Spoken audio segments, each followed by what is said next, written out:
This week's episode is brought to you by the This Is My Bourbon Podcast Patreon account, which you can find at patreon.com/mybourbonpodcast. There's not really a script for this or anything. I want to talk to you guys up top about this, and then we're going to kind of move on to the episode. But I know that things are kind of crazy in the world right now, but Patreon has been super helpful for us in terms of supporting the show, and it is a great way for us to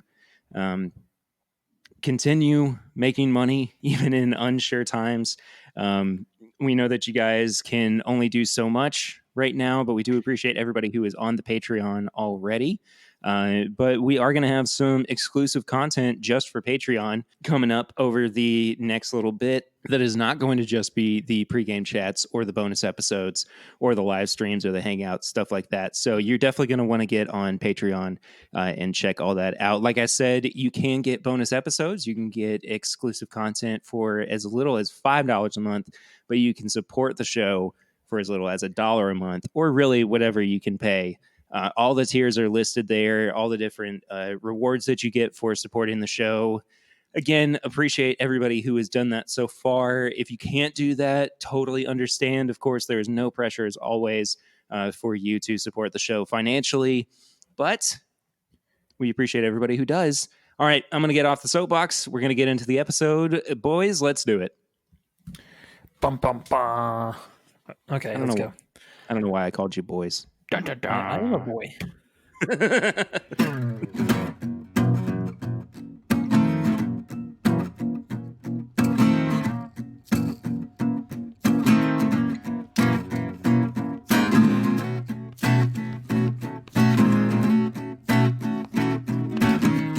Hello, everybody. Welcome back to This Is My Bourbon Podcast. I am your host, Perry. I am recording today with the co-hosts, Curtis and Swan, who are not actually in the room with me today. I cannot see their faces. Guys, say hello to the people who also can't see your faces. Hello.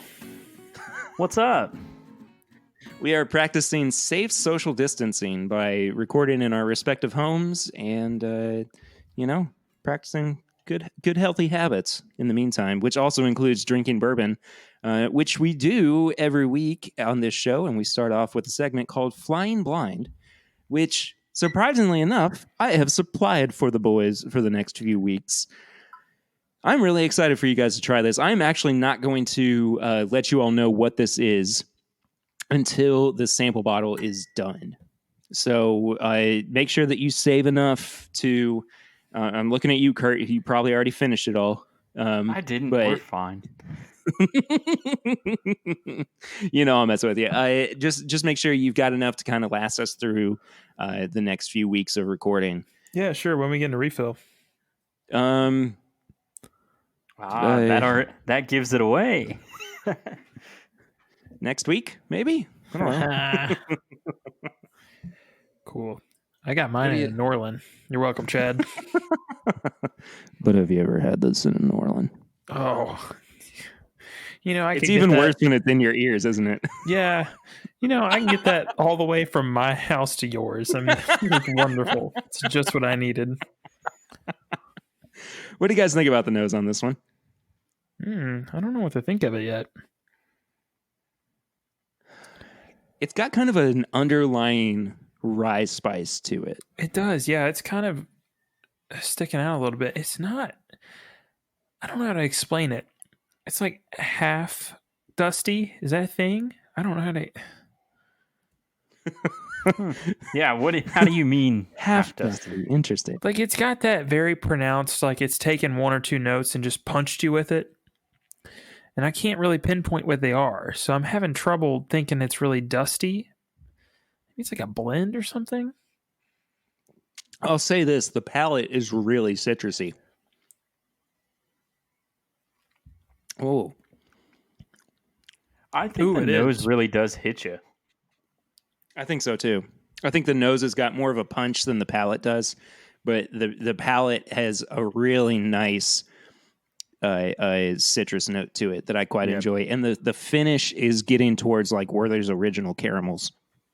Yeah, and the finish lingers, but it doesn't taste like a high proof. So I'm good and confused. which is normal. So that is Swan's normal mode of operation. I mean, I am getting a higher proof on this. I was also sipping something kind of higher proof before this, so I might be a little fried in that. I also was getting it was a nutty note, but I'm trying to pick out the specific. I think it's kind of like a candied pecan. Yeah, it's one of those like drier nuts, I guess, that just don't have like a big pronounced like I could be peanut butter type deal. I don't know. Yeah, I see what you're saying now. It's definitely not peanut. It's not like a peanut butter. It's definitely a specific I would agree with a candied pecan, or I wouldn't say a cashew or anything, but definitely more on that side of the spectrum. It's like a walnut. I could see a walnut. I'm getting kind of a turkey feel to it, but the citrus is throwing me off because I'll be honest, there's not much turkey that's really got a strong citrus presence at all to me. No. So here's what I'm going to do. Because we are taking multiple weeks to figure this out, I'm going to give you guys guesses every week and see if you can kind of approximate what you think it might be. So we can go proof, distillery, relative age, however you guys want to do that.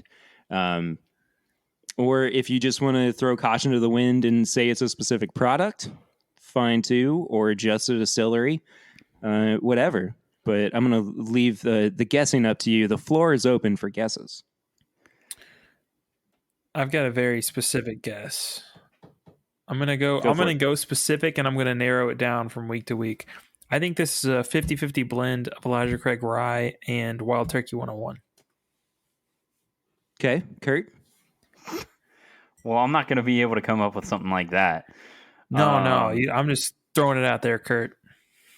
I definitely think it's a higher proof. I'm thinking I want to say like a 115 or so, like in that range. Okay. You know what I'm going to do? I'm going to document these guesses. And we'll leave it at that. Well. I don't want to get too specific on it. Okay. But I wouldn't be surprised if it is a blend of something, because it seems like it's been kind of melded together or something of that nature. So, Swan, you said 50-50 EC Rye and Turkey 101? Yeah. I think it's around, what was that, like 97-ish? Sure. Kurt, you said around 115 proof. Let's go 112. 112. Okay. This is fun. I like doing this a little bit differently. We've got to kind of adapt in ever-changing times. And how about this? If somebody specifically gets it before the reveal, like just hits it on the head, you just tell us. Yeah, no, I will absolutely do that. 100%. Oh, that means we're wrong. Well, I mean, you are wrong this time, but you might not be wrong next week. That's true. But more than likely we will. I mean, when you think of how many bourbons, what if you could have blended it, like... I got my hands up in the air, and all I'm going to say is, who's to say? That's fair. Yeah. I have... Flying blind for 3 weeks. I'm going to save another guess for next week. I have a bourbon I think is very similar, so I'm wondering if it's that. Okay, cool. Well, while you guys are pondering that, until next week, I will ask you, what have you been drinking recently? I've been drinking Hey. You want to fight? You want to go? Put your hand up next time you want to talk. Just because we're not in the same room doesn't mean we can't fight. Right. No, I'm just kidding. Go ahead, Kurt. All right, cool.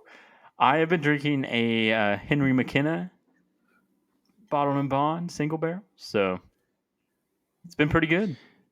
Similar to what you had the last time you were on. Is that what I had last time? I think because you were talking about that that bottle that your roommate in the found backpack. in his backpack. Yeah, so this is a different bottle. Oh, okay. Yes, this is the bottle that we just bought. Nice. Okay. Oh, that's right. I got you now. Yeah. I got you now. Because the other one was sitting in about a year and a half in a backpack. That's such a long time to be in somebody's backpack and not realize it. Perry, don't I knock know. it.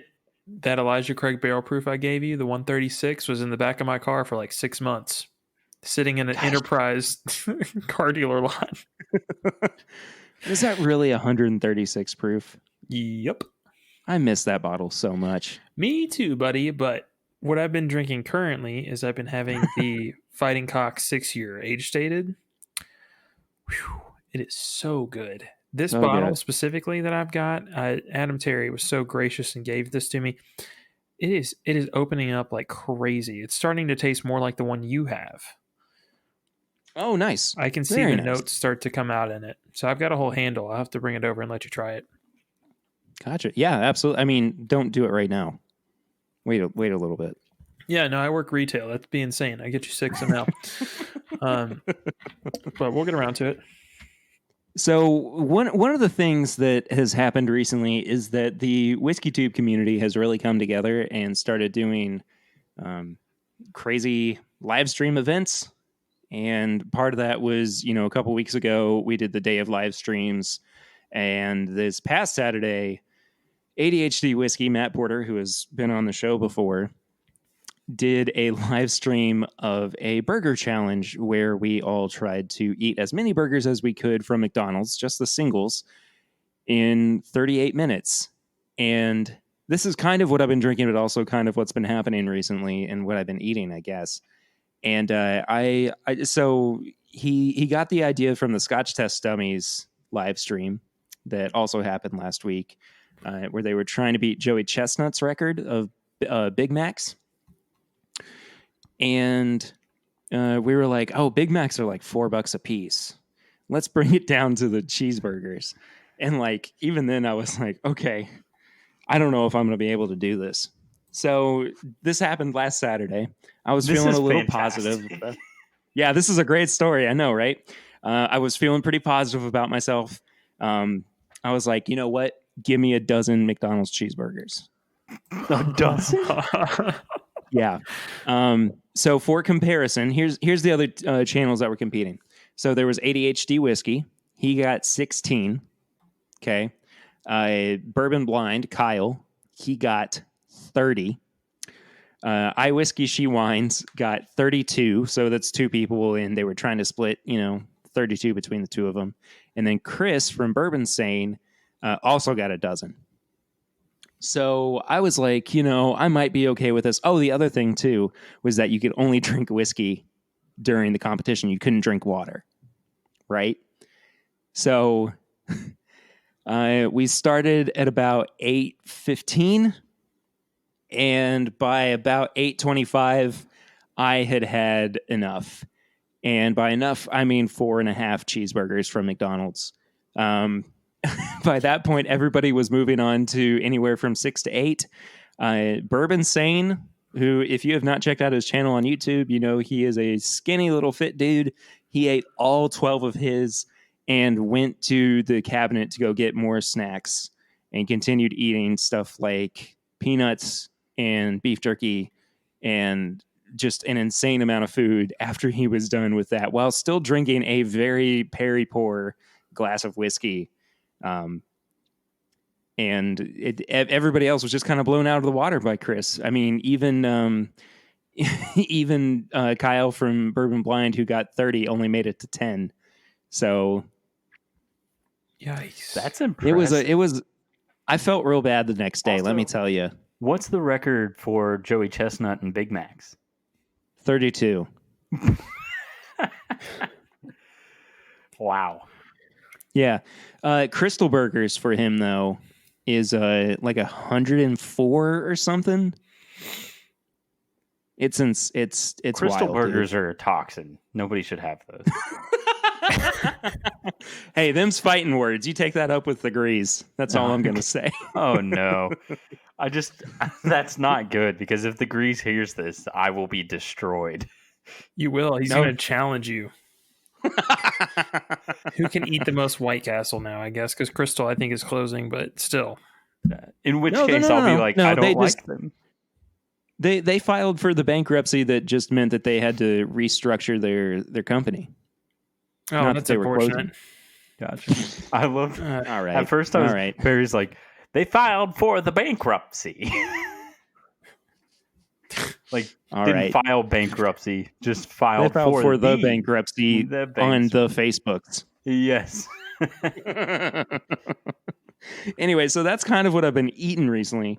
What I've been drinking recently, though, is a sample of a Henry McKenna that was not bottled and bond and not single barrel, but is a dusty 80 proofer.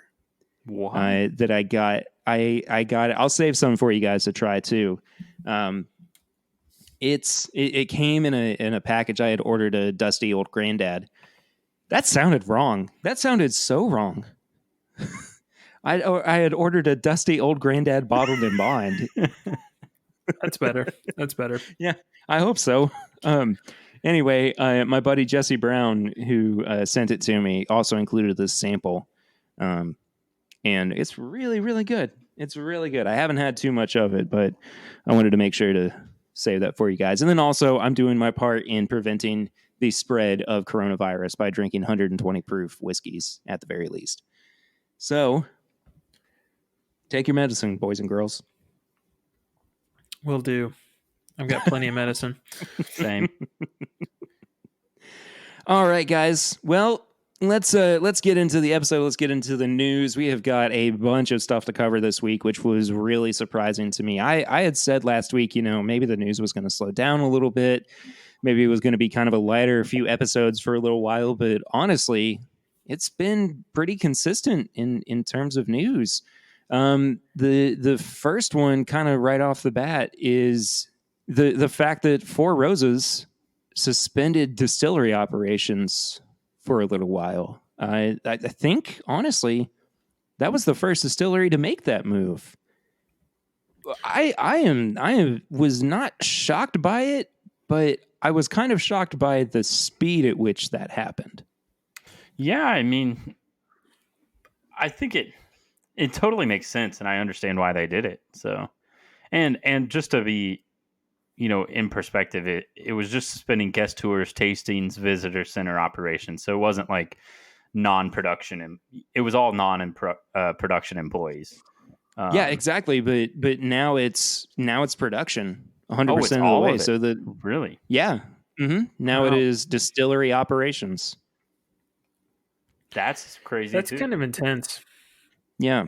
Yeah. I mean, these are, we are going to see at this point distilleries shutting down, some of them for the first time since Prohibition, if this follows suit in this manner, which is bananas. Absolutely insane to me that this could be happening.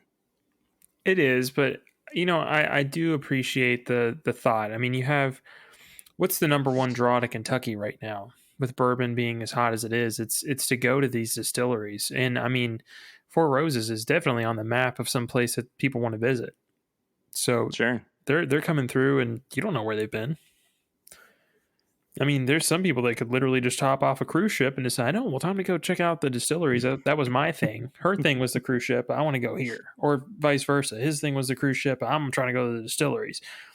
It's you never know. I mean, I get why they suspended it. I've seen a lot, and this kind of goes into our next topic of distilleries taking production and kind of putting it to the side and making things that actually help right now, which we've got plenty that we've got linked here that we're making hand sanitizer. Yeah, absolutely. Yeah. Well, let's talk about that. Oh, go ahead, Kurt. Sorry.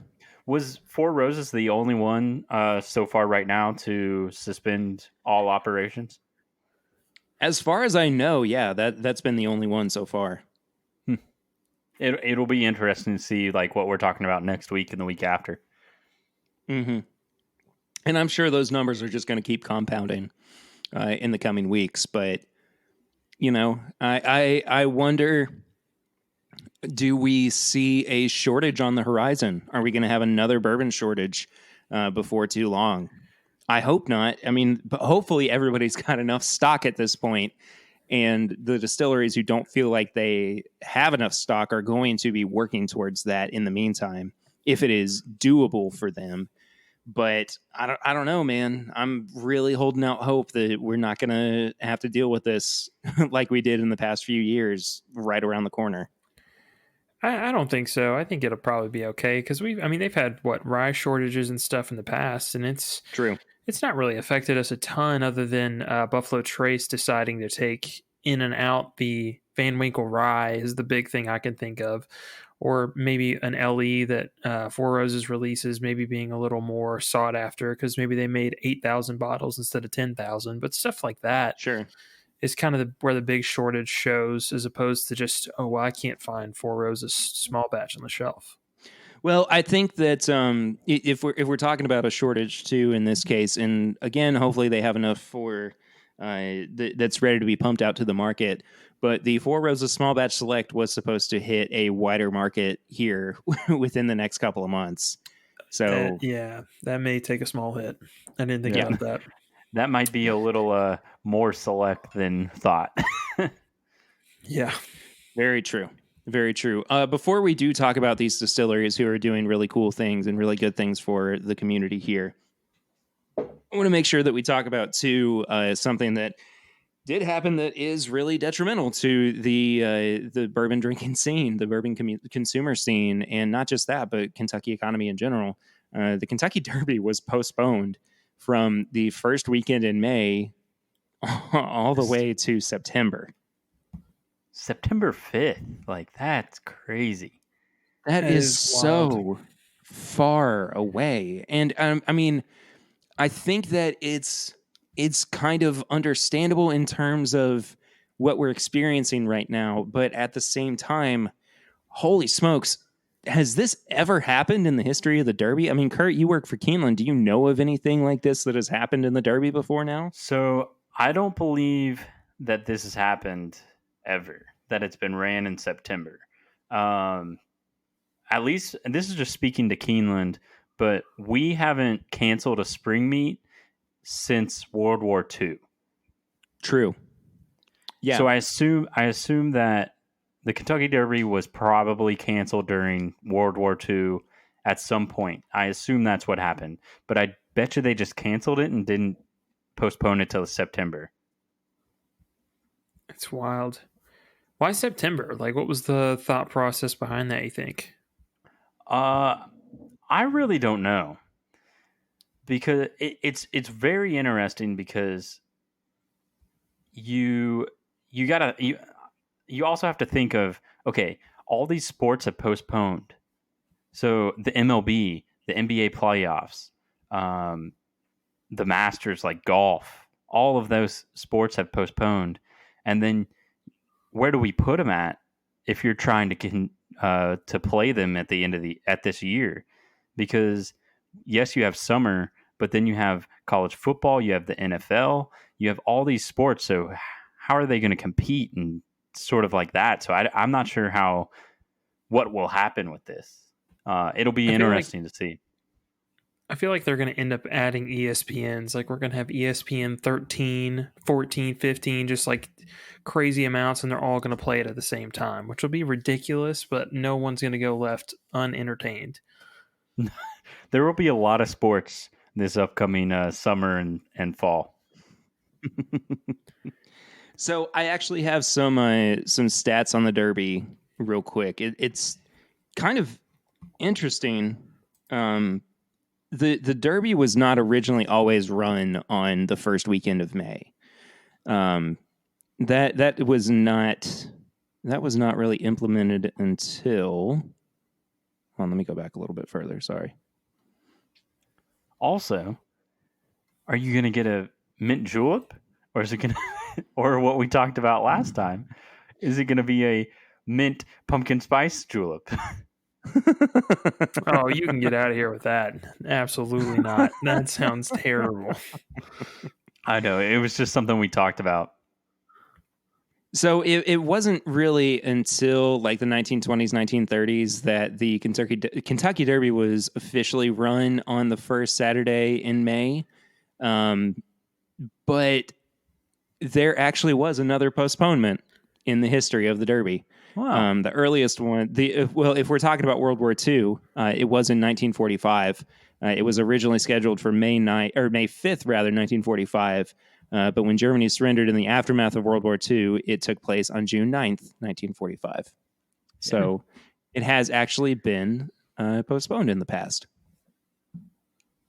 Yeah, I It's assume wild. the reasoning for pushing it back further, and don't quote me on this, I really have no clue. This is just my opinion. Is it probably has something to do with the Derby prep races that they get points in order to run in the Derby. So they will have to evaluate how they do that. Sure. Like for Keeneland, for instance, we have the Toyota Bluegrass, and you get, I believe it's 100 points, or it might be 50 to the road to the Kentucky Derby, is what they call it. So Mm-hmm.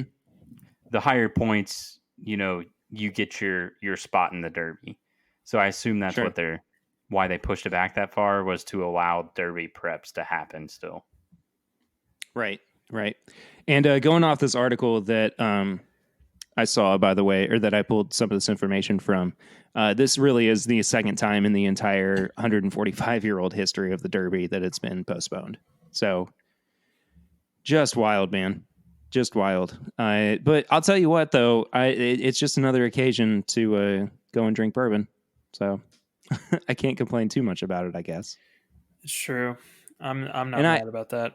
Go pick up a bottle of Woodford, yeah, the ones that say May 2nd. I imagine too that the turnout is going to be crazy this year for the Derby once it actually comes around in September. So, I mean, it is, as far as numbers go, if we're looking at how it's going to affect it, it may, of course, be slightly different. But I think that it's better for them to postpone than it is to cancel. Oh yeah, no, I mean you can't. It's so hard to cancel annual events like this. Mm-hmm. Just because, I mean, how do you call it annual if you skip a year? It gets weird. Yeah. Yeah, for sure. All right, next bit of news. A little bit more lighthearted, which we were talking about just a second ago. There are quite a few distilleries around here that are, instead of using their products to make whiskey or bourbon, they're actually using it to produce hand sanitizer for those who need it in the bluegrass region, and actually all the way down into Tennessee as well. This, I will say, of all the things that I kind of anticipated happening when the pandemic broke out, this wasn't one of them. No, I didn't see this coming at all. I mean, I've had some bourbon that tastes like hand sanitizer, but I've never had Well, them that's a actually. different conversation. Yeah, but I've never intentionally had it made like that. So that's really cool that they're doing that and offering it up. I think there was a good list of people that were doing it and offering it to just their local area as opposed to like selling it, which is even crazier because at this time, with not making the kind of profits you want to see, you'd almost be, the incentive is to sell it. That may be true, but I think that what we're seeing right now is the strength of the community and the strength of the industry and the way that they support the community and the way they support the economy. And because they are able to kind of take this hit, it shows the strength of the bourbon market as it stands right now, or the whiskey market in general. And so it's interesting. I mean, yeah, sure, plenty of us want to see that go to be made into whiskey, but at the same time, this is not the time for it to actually happen right now. I mean, this is not only acting on good morals, good laurels, but also setting an example for those who do partake and those who consider themselves to be a part of the community. So it's hard not to say it, or it's hard to not say it. It's hard to not say it, but good on him. I mean, this is awesome. And if people ever doubted the impact that distilleries could have had on their community, this is a firsthand example that people are seeing now. Yeah, absolutely.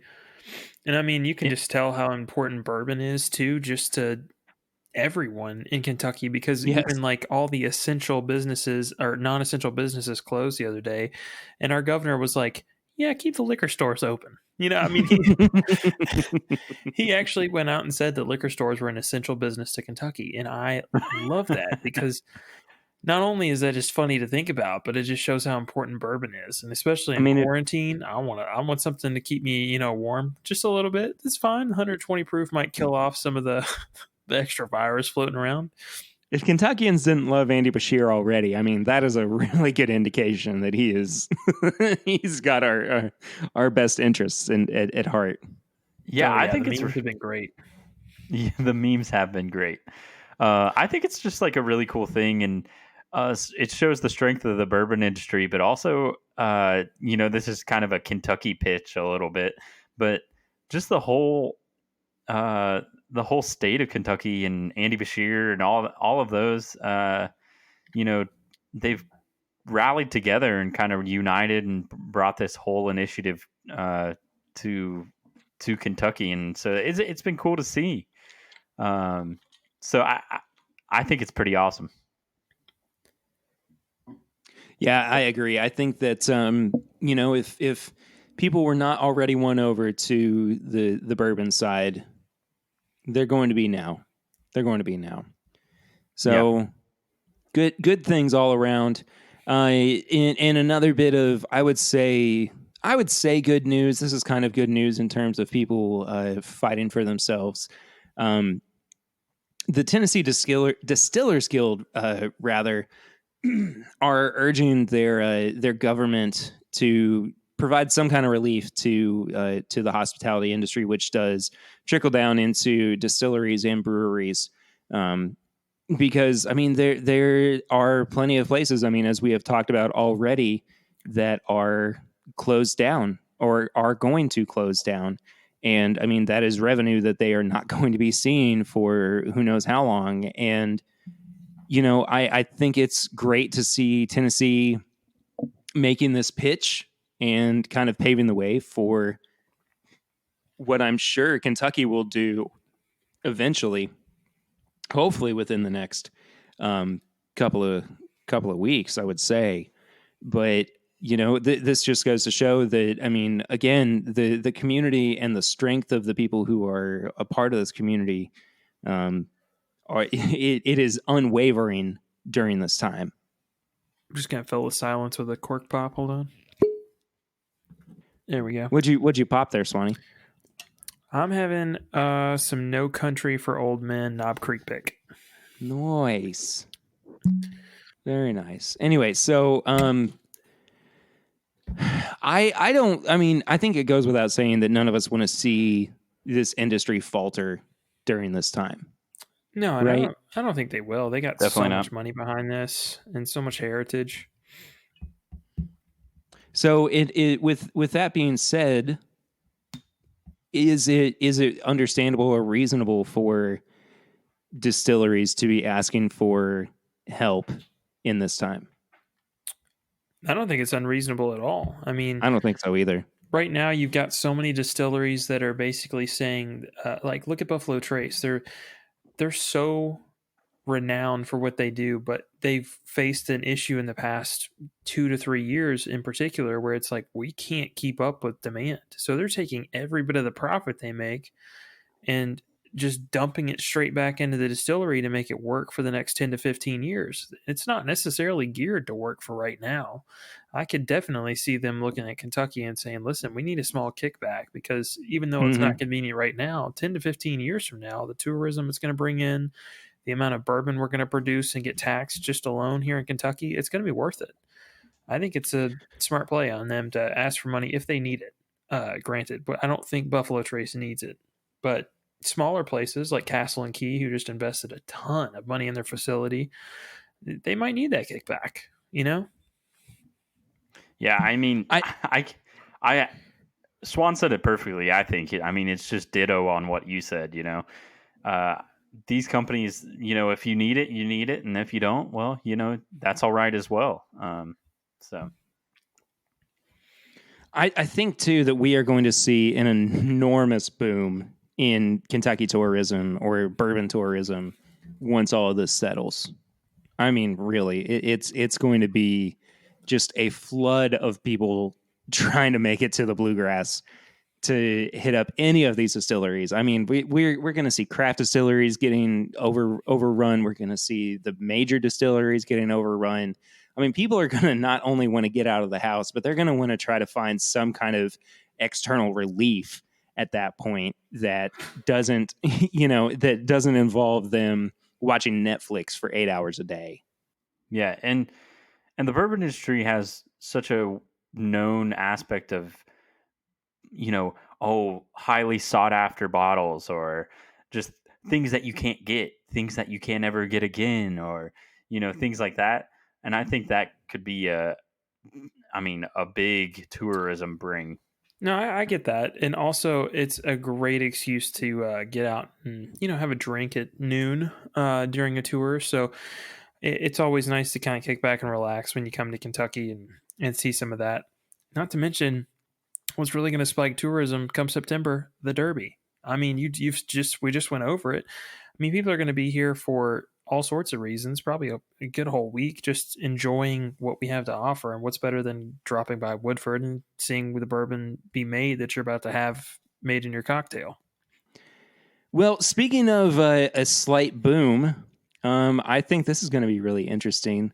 And this is going to be our last topic before we get into the slew of of TTB labels that were approved this week.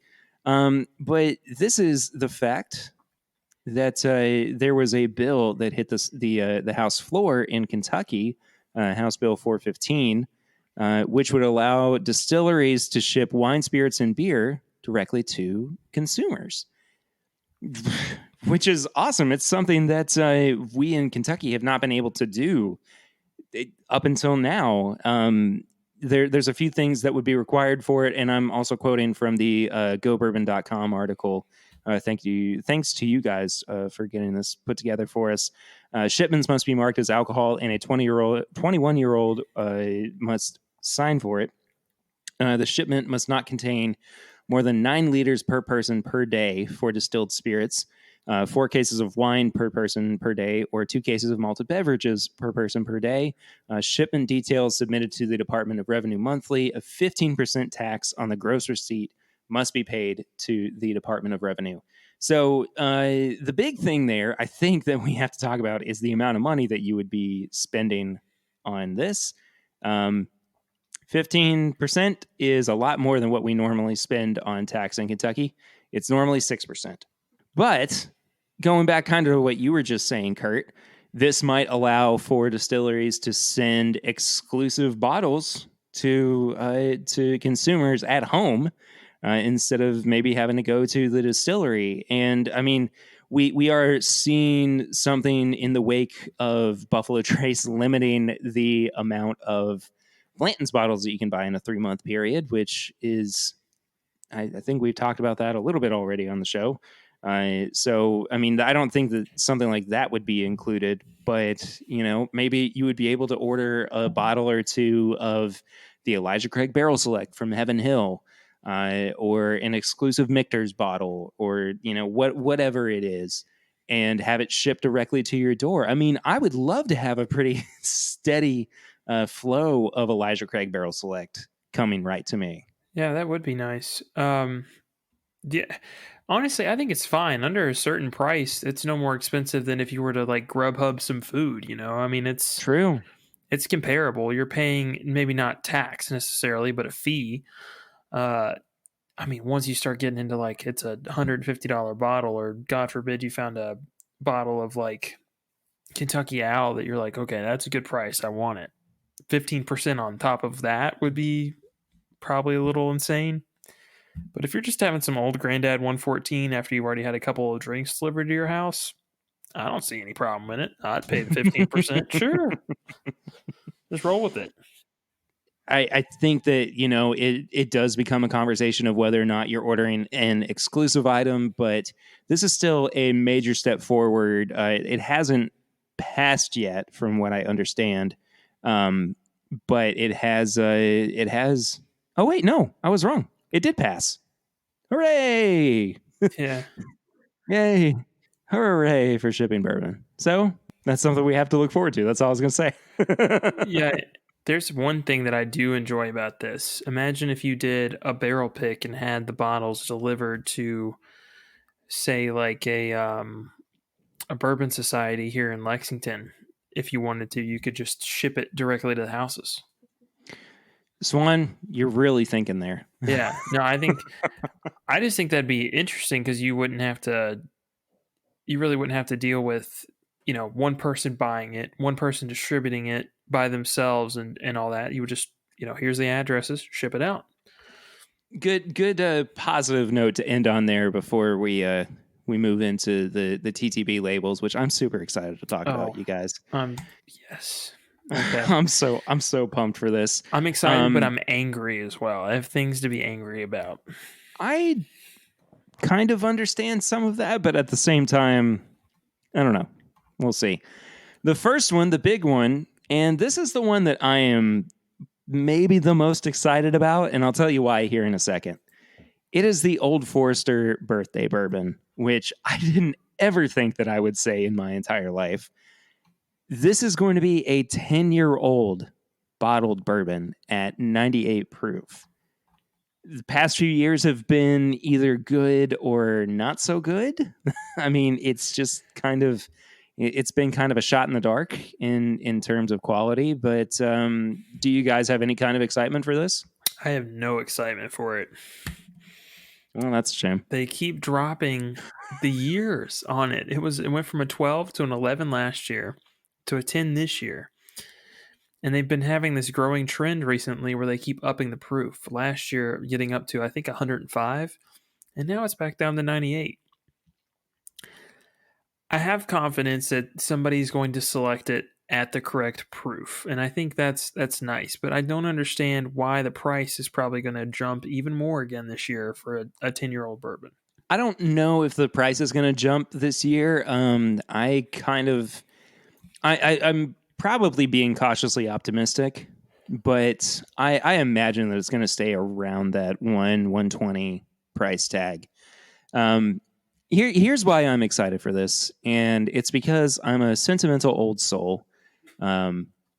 This was barreled in the year that Lucy and I started dating, so we're coming up on our 10-year anniversary this year. So I'm kind of excited to see a 10-year-old product from that year. So Yeah, I get that. I mean,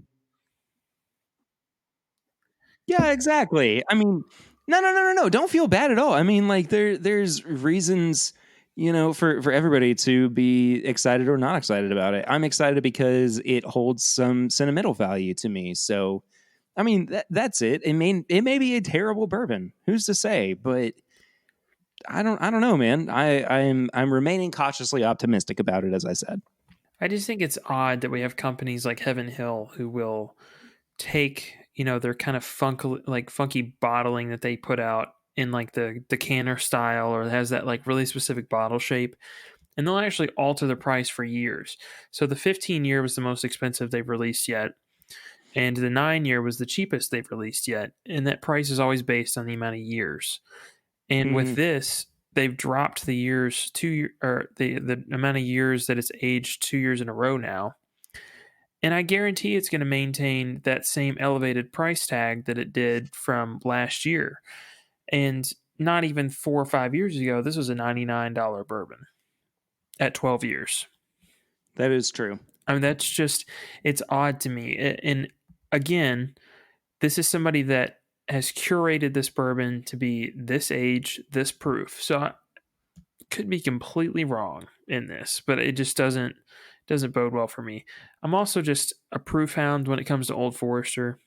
I think that it just really shines when it's 110 or above, and they've yet to get close to that with any of the Old Forester birthday bourbon products. Sure.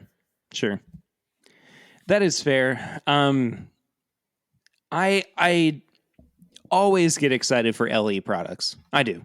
I want to know what distilleries consider to be the best of the best in within their own parameters. So if this is a stellar whiskey, I'm excited for it. Of course, if not, whatever. But I honestly, for me right now, as far as sentimental value goes, this is a pickup for me. So, and maybe, I should be buying an old Rip 10 instead. Um, or another 10-year-old whiskey that comes out this year. But I don't know. I like the birthday bourbon stamp of a stamp on there. So, just me, I guess. Next product. Old Pepper Distillery. The Straight Old rye. Pepper. Yes, this is 110 proof straight rye whiskey. One important note right here. And this kind of baffles me because Old Pepper, well, the James E. Pepper Distillery in Lexington has been around a long enough time to be able to have produced their own product. Well, the back of the label says that this was distilled in Kentucky and Indiana. Okay. I am really surprised that we are seeing a 4-year-old product, that this distillery is putting out that is not necessarily their own distillate. It is a little strange to have the ability to do it and not do it. But Exactly. again, going back to kind of the curated aspect, hopefully somebody smarter than myself has thought our own product maybe is not standing up to be as strong as we wanted it to be. Let's add Sure. something into it to kind of get what I want, which is what I hope the case is. But I'm excited because Old Pepper has this weird thing for me where it's like every time I sip it, I get surprised like it's my first sip of the night of like really strong barrel proof bourbon, no matter I'll what agree. release. And it just kind of like gives you that punch. And I love that. And their rye is keen on that. I mean, it definitely shows that every time you have a sip of it. I don't disagree with that. I think that they are kind of a dark horse in terms of the industry right now. And I mean, if they are committed to the sourcing aspect of calling a whiskey their own, fine, go for it. I mean, who am I to say that there's a right or wrong way to go about it? But I think that with a distillery like James Pepper that does have a storied history behind them, I mean, they are DSP 5 in Kentucky. That you think that they would want to try to create their own product at this time, but it's understandable if it's just not up to snuff. Well, let's move on to the next couple of labels. These actually kind of go hand in hand, and I just noticed something very interesting. Yeah, I did too. About these. Was it the fact that they are both single barrels, Swan? And they're both hand selected by somebody. Well, I think that that hand selected by line, like the name that they give it, I think that's just kind of a placeholder. But I think that's what that means, though, is that both of these products are going to be reserved exclusively for single barrel picks, which I have not seen from Lux Row. Yeah, from Lux Row at all. So what we're talking about here is a Rebel Yell Distiller's Collection single barrel and the Ezra Brooks Distiller's Collection single barrel. And it doesn't explicitly say single barrel, but what it says is handpicked from extraordinary barrels. Fine. I know that everybody's got to kind of fluff it up a little bit to, distinguish themselves from everybody else. I would have rather they just called it a single barrel product, but at the same time, I'm excited to see these two products come out side by side in some capacity. Rebel Yell, of course, is a wheated a wheated bourbon, whereas Ezra Brooks is a rye bourbon. So we don't see a lot of single barrel wheated bourbons out there. This is a kind of interesting step in this direction. Yeah, and I also enjoy the fact that it's going to be 110 proof according to this label. So I'm assuming that if you go on a barrel pick with this, you're going to be getting barrel proof and then proof down to 110. So yeah. I'm curious to see what that, like how much they have to proof these down. Is it going to be kind of like with Knob Creek where you take 2-3% out of it, or is it going to be like 10, 15, 20%? Yeah, I mean, Rebel Yell really has kind of been making a line for themselves with the 10-year and the 100 proof that came out last year as well. Which, by the way, I mean, I still love. I thought that was a fantastic addition to their product lineup. So yeah, I think that we are definitely seeing an expansion in what was at one time a pretty strong line in the bourbon industry. So I don't know. Maybe we'll see more from Luxarel and the Rebel Yell line here coming up soon. The next label that we've got, and one that is, I'm sure, to be a crowd pleaser this year, as it normally is the Four Roses Small Batch Limited Edition 2020 release. It is clocking in as of right now at 108 proof. Yeah, but I've noticed they haven't listed the recipes on top like they have in previous years. Yeah, they haven't, but I don't know. It's really interesting that they've already got the proof, but not the recipes. Not only the proof, but they got the amount of bottles they plan to release, which is 10,896. True, and all the tasting notes on the back, which they say aromas of apple, orange peel, honey, and vanilla mingle with soft fruit flavors of apricot, pear, and hints of red berries. Balanced with notes of rye spice and light oak, leading to a long, soft finish with refreshing fruit tones.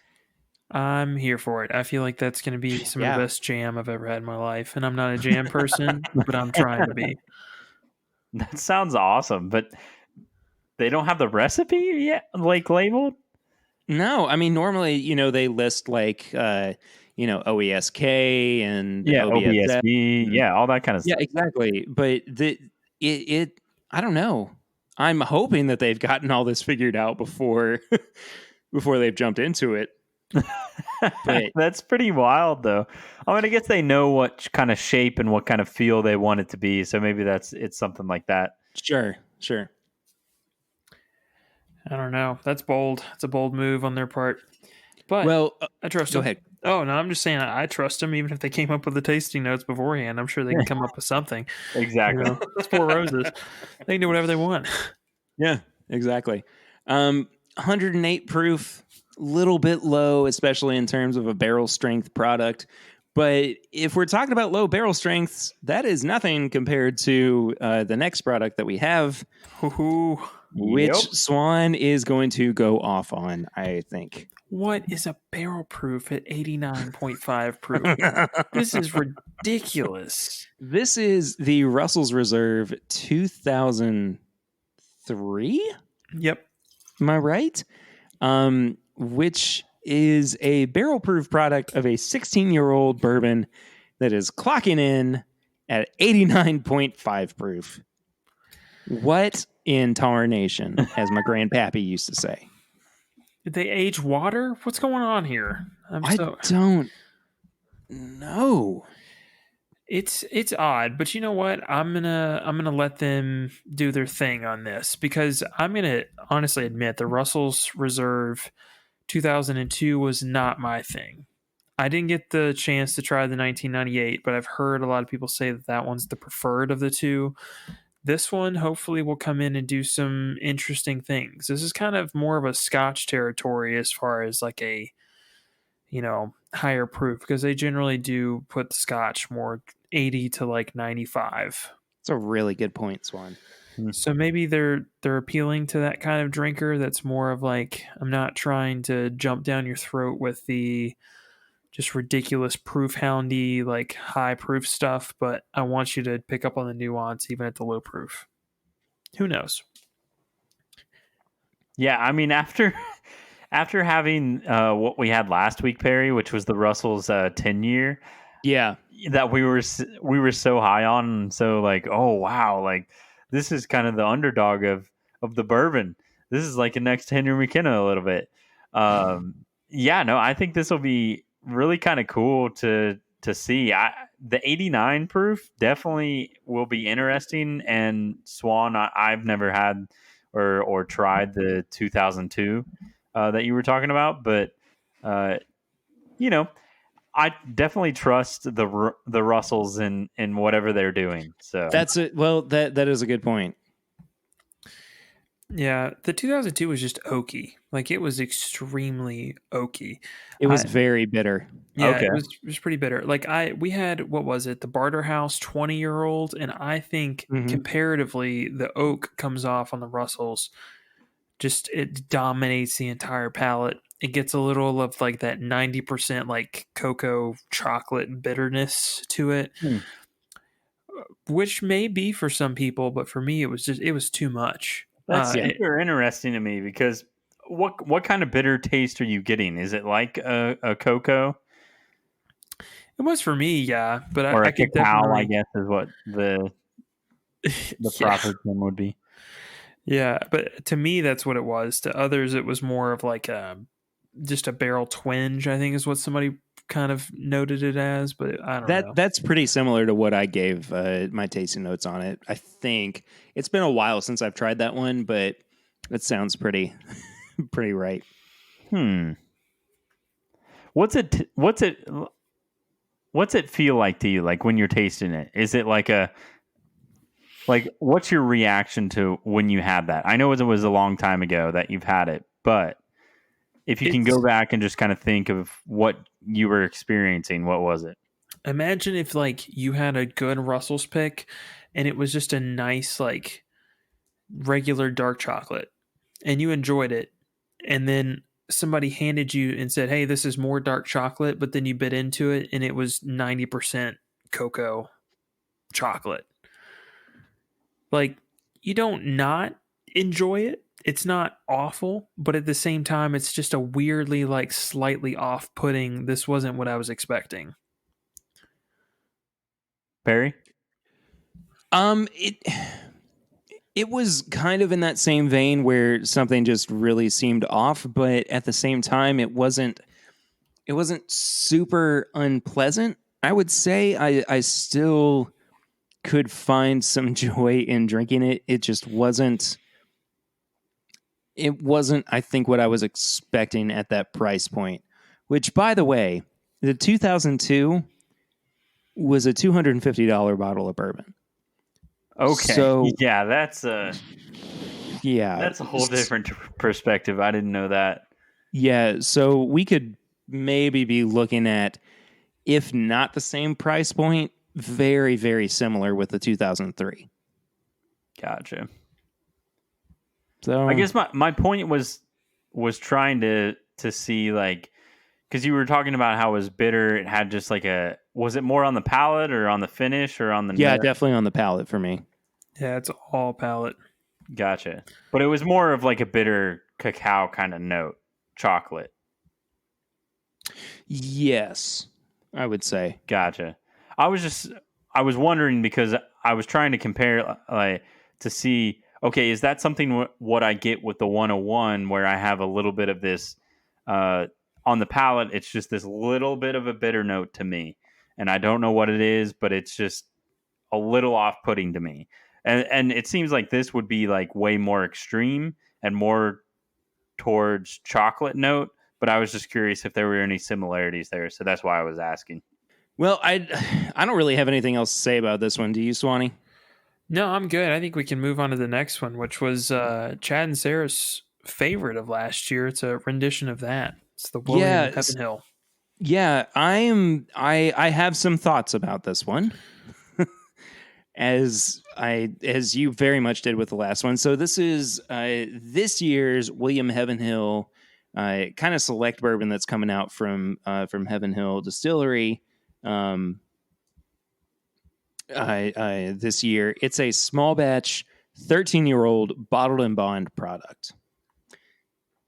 Now the William Heavenhills usually go for about the same price as the Russell's 2003.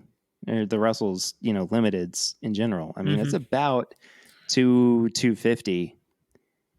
And to see Heaven Hill putting out yet another limited bottled and bond product that is just a couple years older than Henry McKenna at 10 years old, I am a little bit baffled by this. What do you guys think? I think it's it's odd. I think this is a collector's. I'm kind of a FOMO thing. I'm not saying it's not going to taste amazing because I do think it's going to be good, but I don't have $250 to drop on it, and I think unless you've got a decent collection of the William Heaven Hill, this is just not going to be worth it to you. That's what I would agree with. I don't know if I would drop that kind of money for.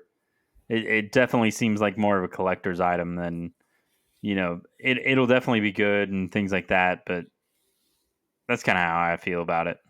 Reading off the back of the bottle, I mean, not a whole lot in terms of tasting notes or anything. Really, nothing in terms of tasting notes. It's all really just about the history behind this product and behind Bardstown. But they said that only 35 barrels qualified for this product, with a barrel entry date of October 19th, 2006. So I don't know, man. I think this, if I liked the proof and the age on last year's William Heaven Hill a lot more than I did this one. And I know that it's probably premature, but everything from across the board on last year's William Heaven Hill was very positive. So I don't know. Who are they appealing to at this point? Collectors. I mean, that's the only thing I can think of. So that's it. I mean, so what else do they have as far as limited edition releases? They've got gold fits that they're putting out. They've got Parkers, and then I mean, really, they've got the two Elijah Craig and Larceny Barrel Proof right now. So this is like, oh, but they've also got Elijah Craig 18 and 23. Elijah Craig 18 and 23. Yeah. I mean, they've got a lot of really good, solid releases. I don't know what gap this is necessarily filling. I mean, why would you have something that's just astronomically priced compared to something that's kind of similar in age range? That's where I'm sitting too. Yeah, it just doesn't feel right. I think this is a weird release for them. And they've had bottled bonds in the past, and I'm not sure what the price has been, but this just feels like a strange, almost a money grab for them. But I mean, I know it's not. I know it's going to be good. And I understand that, as we pointed out a couple times this episode, it's curated to be pulled exactly when it is. I mean, they even said only a few barrels qualified for this. What was it, 38? 35. 35? Yeah, I mean, that's pretty strict with the amount of warehouses they have. But it's not for me. The target audience is definitely going to be somebody that's got, a bit more money than myself and has probably collected quite a few of these and wants to just add to that collection. Sure. This, I mean, I would like to try it. I mean, of course I would like to try it, but this probably is going to be a pass for me, to be quite honest. Yeah, I'm excited for the Parkers from this year. I want to see what that's like for them because they knocked it out of the park last year. For sure. Well, after a very lengthy news segment, you guys want to drink some more bourbon? Absolutely. I've been sipping on some Weller 12. Oh, wow. Look at you, Tony. With the Weller, then the Weller 12? Wow. Yeah. The Special Reserve is going to get used, I think, for more of those cocktails. They were pretty good. Yeah. Perry's one is definitely going to be used for that. Yeah. The Special Reserve? Yeah, you said it was a little weird. funky. Oh, I guess you dead killed now, it, didn't you? It's dead, Jim. Yeah. All right. So, as I said, kind of at the top of the episode, I provided samples for these guys, so we could kind of maintain the system that we normally have of flying blind and reviews. And we, like I did I say it on the main feed or the Patreon pregame chats, where I asked you guys what you wanted to do in terms of high or low proof, and Swan immediately said high proof. So this is a higher proof bourbon that we are going to be reviewing tonight. Out of the 5 samples that I gave these guys, this is sample D. Sounds like everybody's pouring right now. How'd you know? I'm honestly just comparing the color to all of them, but I feel stupid because one of my sample bottles is brown. So I was like, man, this one's dark. Womp womp. I did the same thing though. I forget which sample bottle it was, but I was like, this is actually really light. Well, sample C for both of you all was in dark bottles. Yeah. It wasn't Oh. sample C. I was just comparing to the others. It was intentional. Okay. Well, I figured I was going to be consistent. Yeah, okay. So it wasn't to throw anybody off. I just wanted to, make sure nobody had a leg up or anything. You said Needless to sample say- which is in? Sample C, you said? Sample C is the one that y'all both had that was in the dark label or the dark bottle, but we're reviewing sample D. Okay, Yeah. got it. Yeah. And- sample A and D are like similar in color, but E and B are darker. Yeah. But, I'm excited because we're getting to do Flying Blind Part 2. Oh, Yeah, no kidding. That's awesome. Yeah. No kidding. So I am not going to reveal rather what this product is until we get to the price section of the review. And for anybody who is new to the show, first off, welcome. Thank you for making it this far into the episode. We do have a review system of nose, palate, finish, and price. Each category is out of 5. And then you get a final score out of 20. What do you guys get on the nose on your sample D? I'm getting some smokiness. I'm getting kind of like a smoked meats kind of feel. Some of that charred oak barrel. I think that's probably influenced from the proof, since this is the highest proof that we have. I really enjoy it. It's really nice. Yeah, I'm getting some like dark chocolate, but then also a lot of that smokiness. It's kind of nice. Oh, I love that smoked meat nose.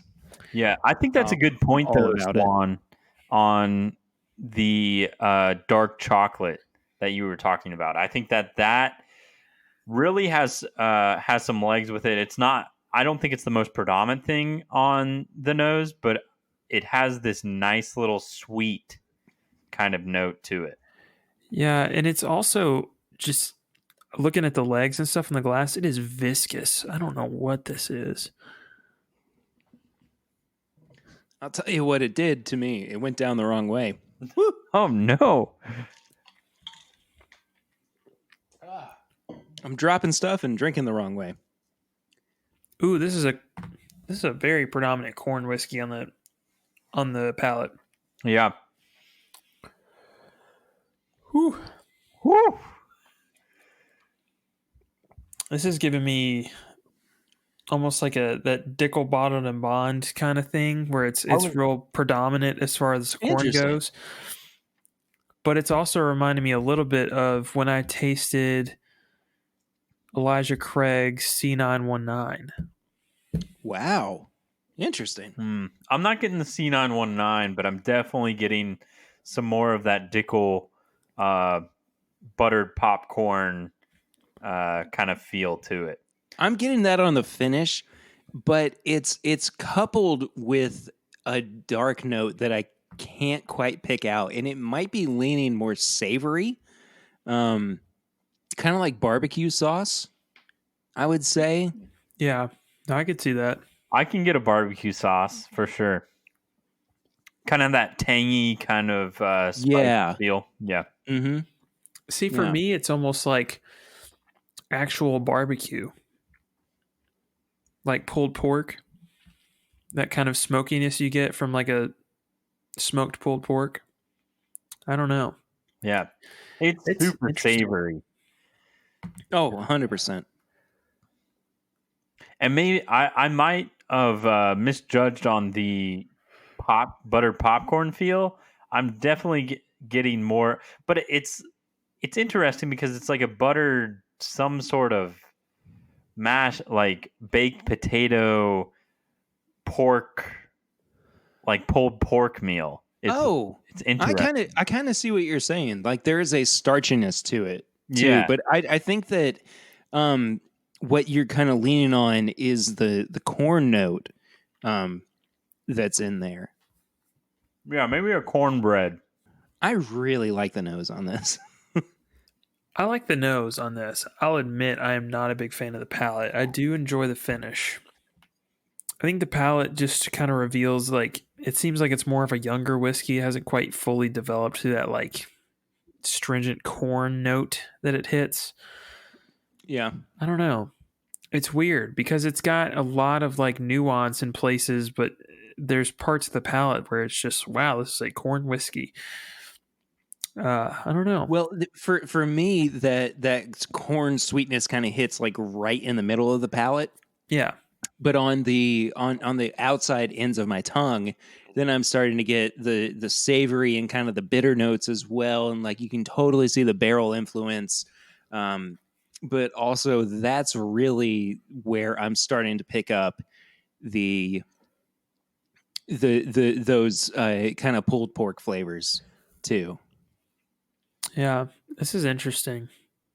I think I'm ready to go It's with the nose. sure. Do you want me to keep notes on our scores, or do we all want to do them individually? I got mine on my notes. Okay, Yeah, I got mine as well. cool. All right, Swan. What do you have on the nose then? For the nose, I'm gonna give it a 2.5. Okay. Actually, no, I'm gonna change that to a 3. I think the nose is probably one of the stronger points of this. I do enjoy it. It is a little hard to pick apart, but that's not always a bad thing because that makes me want to revisit this definitely more than once. Um, I do like the fact that even though there's a savory, there is kind of like a little bit of a sweet note to kind of break it up a little bit. Um, do you want me to go ahead and go with my palate as well? Yeah, you may as well. Okay, the palate's where it changes for me. All of that I got on there doesn't show up quite in the palate like I got on the nose. The corn note is prominent, and it seems like it needs some additional age, or maybe it's overaged. I'm not sure. I'm not a scientist with this stuff. I'm just guessing and giving my opinion here, but um, I do think that maybe it wasn't pulled at the right time. Maybe it needed some extra age. I'm going to go ahead and give it a 2.5. I don't think it's too far behind, but that corniness directly in the center of the palate throws me off. Okay, and you're gonna wait on the price, of course, here for a second. Finish and price, right? Well, I mean, give it the finish score, but I mean, you got to wait on the price because you don't even know what it is yet. Yeah.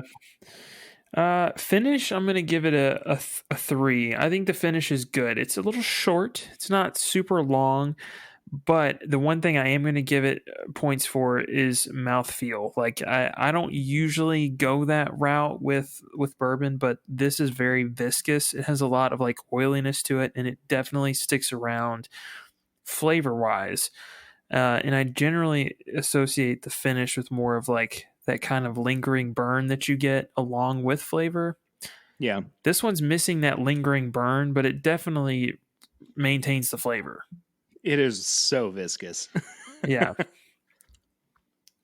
Yeah, so for my nose, I definitely think that this was the strong point of this bourbon or whiskey.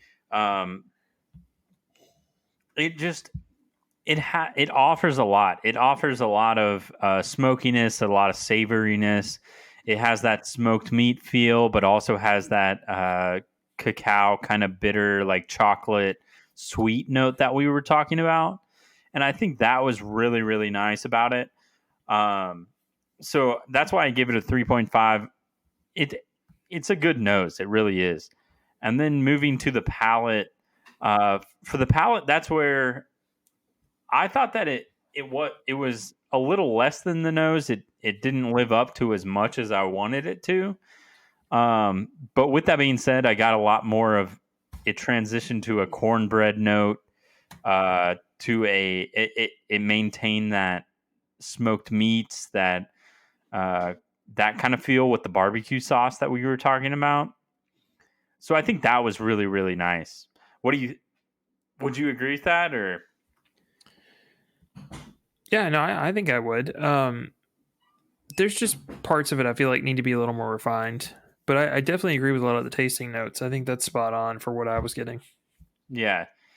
For me, this was the low point for me, was the finish. Oh, The, okay. the finish for me honestly didn't do a lot for me. And I teetered on a 2. I'm giving it a 2.5. The finish for me, it stopped short. It didn't progress on the palate or the nose on what you were getting beforehand. So that was my kind of problem with it. So I gave it a 2.5. I will agree that it was pretty viscous on the as it lingers there for a while. The mouthfeel of it feels pretty viscous, but I don't know if it's offering anything to me. So I think 2.5 for that. But overall, I think it's pretty nice. It's very unique, very interesting. This is really interesting to me because I've kind of held on to this bottle for a little while. I held off on reviewing it with you guys for a minute because we were constantly bombarded with this is relevant, this is something that we need to touch on, this, that, and the other. So it seemed like this was a fairly appropriate time to talk about this bourbon. I'm going to go through my different levels before I tell you what it is. I gave the nose a 3. I rely so heavily on that note of smokiness or of the savoriness that we've been talking about with like a pulled pork or with a rib, like a big rack of ribs kind of note to it Or too, like the brisket. smoke, like a brisket. Yeah, for sure. I mean, it is very smokehousey, but there is an underlying note that I am getting that is very floral, and I can't quite put my finger on what exactly it is, but it is laying somewhere in that like honeysuckle realm. So if we're talking about like a sweet barbecue sauce, I think that's kind of what I would be getting with the nose. It's not a traditional bourbon nose to me, of course. So I'm giving it a 3. I think that it has great moments to it, but I just don't think It has a very like luau kind of feel to it. Yeah, there is a citrus kind of Do you think pineapple-y note to it as well, that's isn't there? exactly what I was about to say? A Yeah, pineapple kind of luau. They put the pig in the ground, like let it smoke for a long time. whole Like, pig roast. yeah, that's really what I'm kind of getting with this. Anyway, continue. No. I think that the palate is just slightly below that, and it's not that I dislike it by any means, but it's just it needs to be pushed into, I think, the next realm. And I am experiencing, the brown sugar notes. I am definitely getting these savory notes we can't get off of. But I want a little bit something more, but not so much more that I'm frustrated with it. I gave it a 2.75 on the palate. The finish, though, I am all about. I gave it a 3.5. I think that's where things kind of explode. That's where I start feeling like I want to go back for another sip. I want to continue drinking this bourbon and enjoying it and sharing it with people. I think that the finish is really where this shines. That being said, I know the price. I know the product. I know the mash bill of this whiskey. Oh, okay. Oh, I no know. way. Yes. So, what do you all want to know first? The price. I want to know the price. I want to do the price without knowing the actual bottle. Exactly. So this is a $45 bottle of bourbon. Okay. All right. With that in mind, I gave it a 3.5. Okay. I am also factoring in the age of it, What? Yeah. which might affect your price score a little bit as well. Do you want to know what the price or what the age is No. Yeah. before I want to know. Okay, let me Swan? go with mine. I'm going to give it a 3.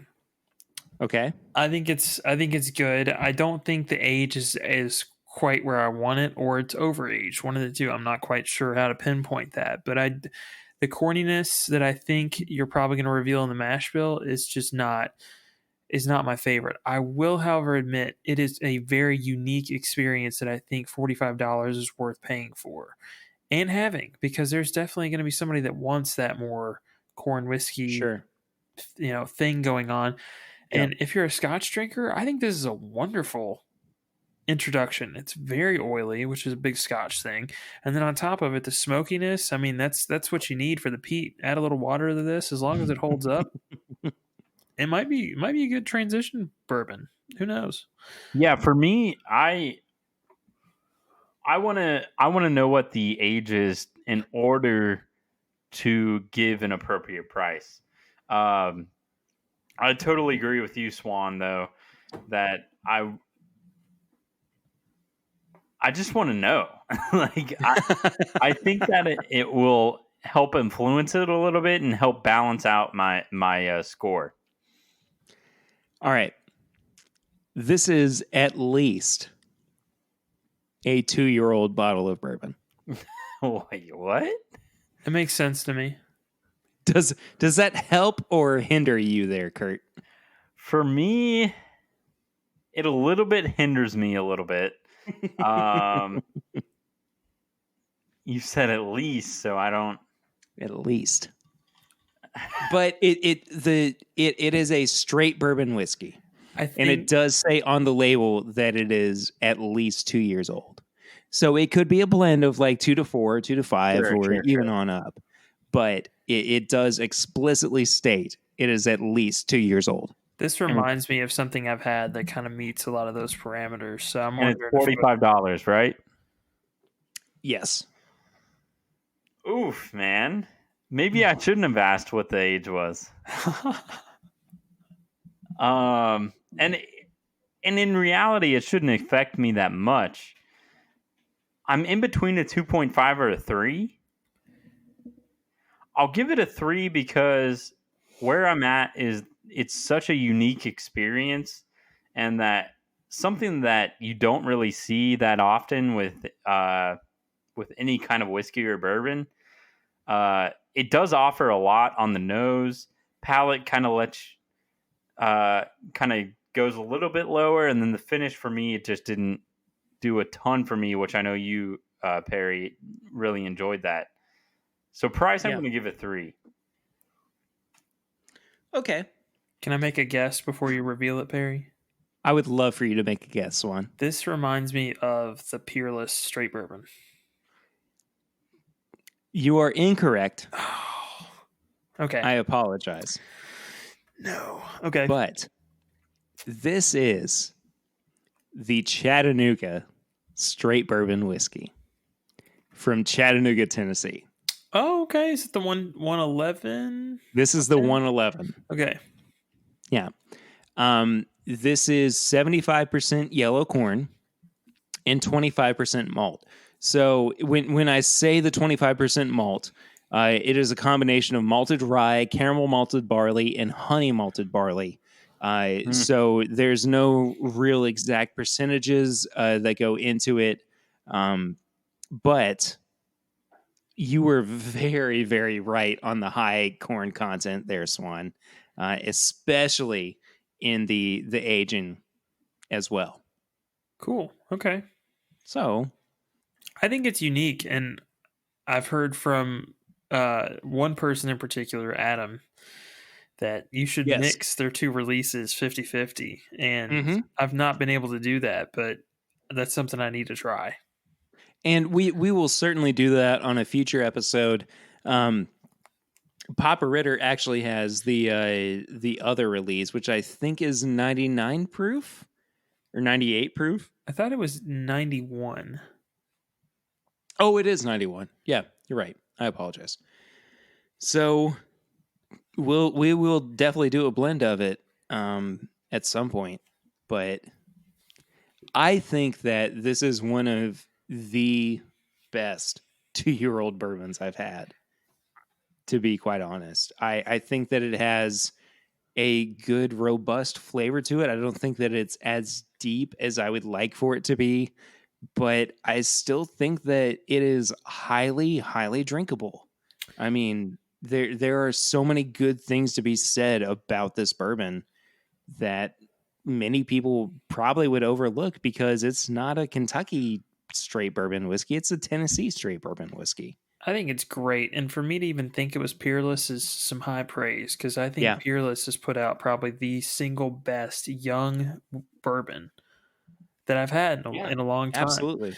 And I mean, they both have that same quality of like, yeah, the corn's there, but the smokiness is prominent and it provides an experience you don't get from much else. Yeah. Yeah. So I was really excited for you guys to try this. It just, it took the right time for us to all review it together.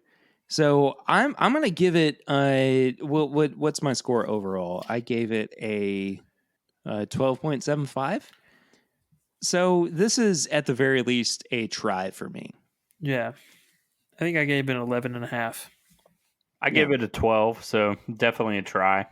I think it's very, very unique in the sense of, and I definitely get where the barley is where it's really, the malted barley was where it's coming into. Yeah. Yeah. So I think across the board, it's a recommend, maybe not necessarily a bottle buy recommend, but at the very least, try it. I think you should try it. Yeah, no, it's a definite try at a bar for sure. Yeah, for sure. So we do have a few questions from listeners of the show that we're going to hit before we wrap up. Brian Bernicke asks if I have revisited the Larceny Barrel Proof now that it's had some time to open up. Any changes in your opinion? Yes, I think it is much better than it was when we tried it the first time on the show. Diana asks if you could only pick one bourbon to drink forever, what would it be? Ooh, man. If I had to pick, it would be Knob Creek Single Barrel. Okay. I'm not picky on which one because I honestly think the 9-year-old standard offering is just fine. I think you'll find some gems at occasion and you'll find ones you don't like, but I think that's enough variance for me to enjoy it for a good long while. That's a tough question. Is it though, Mr. Henry McKenna? I think you can do it. I'm actually going to go away from Henry McKenna, though. Oh, okay. So I know this is kind of interesting or crazy, but lately I've been having the E.H. Taylor small batch. And I don't have any problem with that. I could do that for quite a while. I also, and this is something that I've always kind of come back to, but I think Booker's, just because you get multiple releases throughout the year, I guess if you're restricting it to like one bottle, like they don't have releases, then in that sense, then I'll stick with the E.H. Taylor. But Booker's, it just offers a lot, and it's a high quality bourbon for with a high proof with complex flavors. Yeah.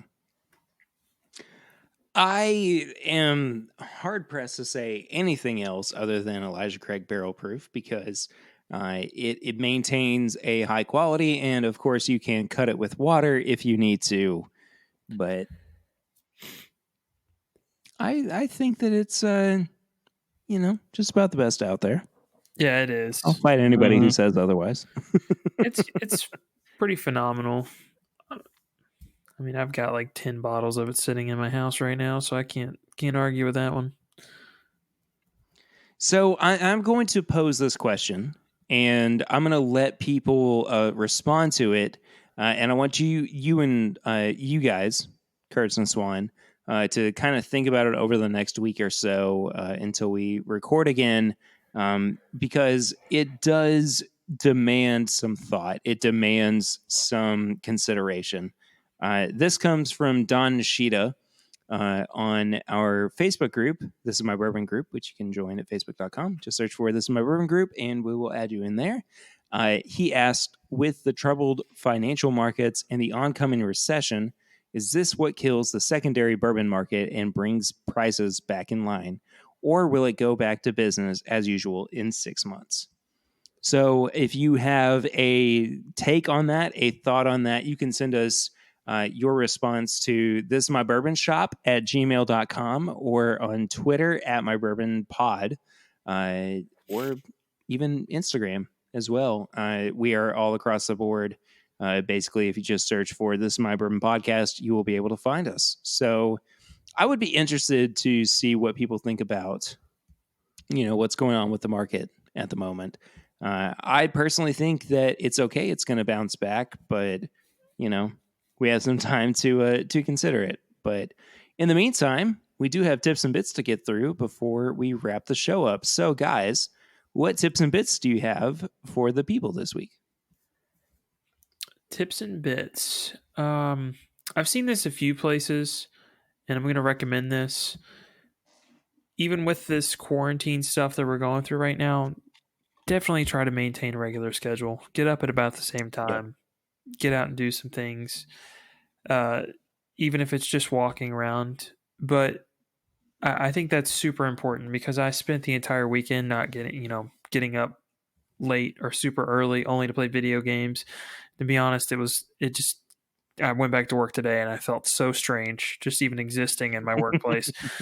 So I definitely recommend doing that. But also play some video games. I'm having a great time. Same. Nothing like a contradictory kind of tips and bits. Just have it, at the nighttime, not maybe at like 6 a.m. when you're like, I don't know why I'm awake, but it's video game time. Yeah, I have noticed that I've been at like 4 a.m. I'm sitting there going, man, I'm still awake. What am I doing? Same here. And I think it has a little bit of the time change from a few weeks ago. Then I was like, man, it's light out still, but it's 8 o'clock, so I've got plenty of time. Sure. But for me, I've been watching Tiger King on Netflix. Joe Exotic. Joe Exotic for sure. Joe Exotic is my man. Yeah. I haven't watched it all yet, but I've watched a couple episodes. It's just crazy. So pretty much to explain what it is it's about it's about profit for zoos and tigers and big cats, all those kind of things. I'll just leave it at that. It's super interesting.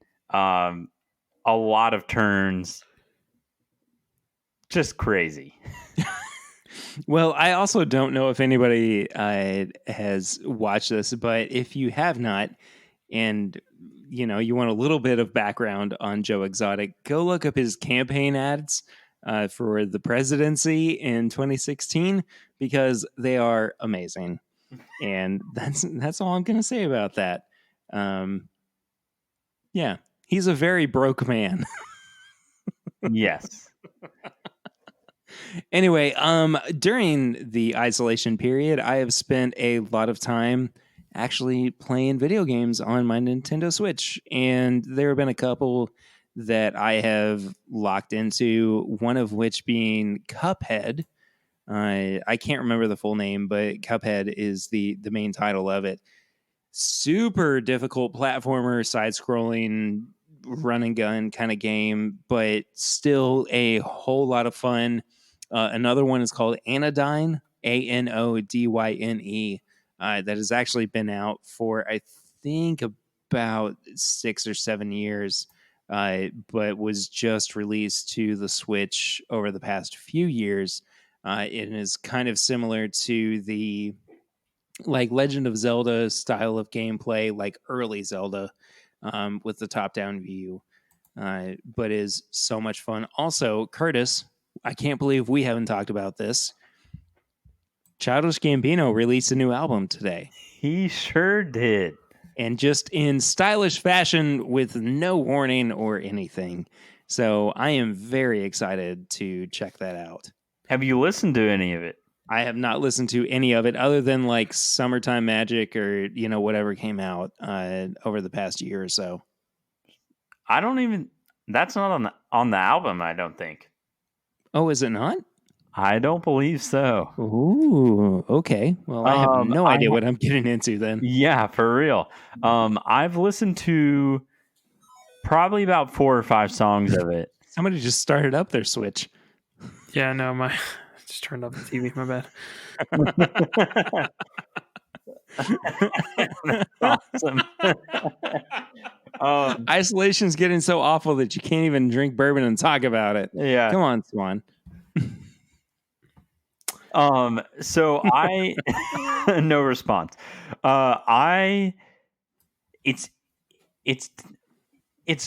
classic Childish Gambino.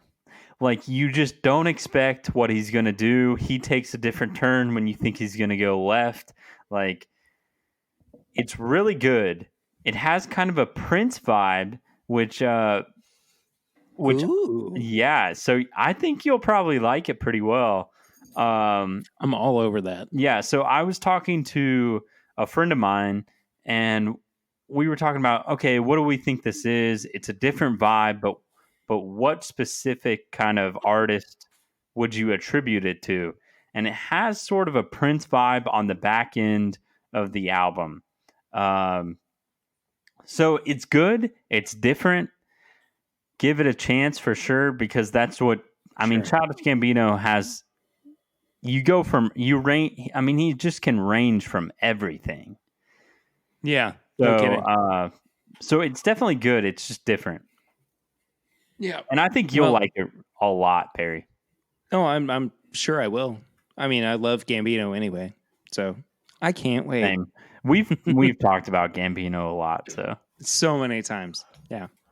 Well, let's stop talking about Gambino and wrap up the show. Why don't we? So, guys, first off, thank you all so much for committing to recording, even though we're not in the same room right now. Yeah. I'm definitely looking at your chairs and feeling very sad that you're not here. So, me too. Quarantine cannot be over soon enough. True. Yeah. So, where can people find you all on social media? I'm at My Bourbon Finder on Instagram and Facebook. And on Instagram, you can find me at KurtCon.